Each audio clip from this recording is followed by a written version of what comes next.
Her inclusion in the Games has stirred up a hot debate.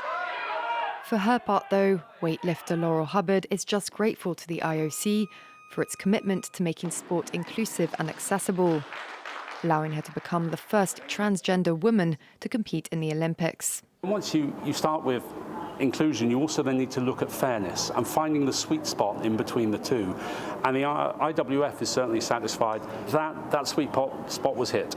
The decision, though, has drawn a backlash from some quarters, prompting New Zealand to come out strongly in Hubbard's defence. People might have a view, but I think there's respectful ways that people can exercise their view. Laurel Hubbard is a person and she has feelings and she is eligible to do what she's doing here on the Olympic stage, and we wish her all the very best. Hubbard will compete in the women's 87kg plus category, where she's ranked 16th in the world.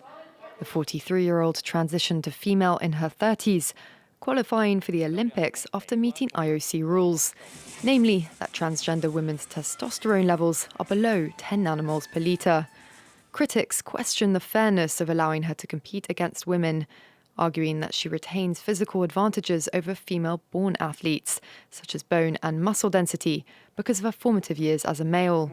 The IOC is currently reviewing its guidelines on the issue. There's quite a large amount of research being done at the moment to ascertain the residual advantage after going through male puberty, but you have to weigh that against all the other disadvantages of going through transition. I think each sport has to make their own assessment so that they can ensure that there is fair competition, but also inclusion of everyone who, whether they're male or female, able to take part in the sport that they so love.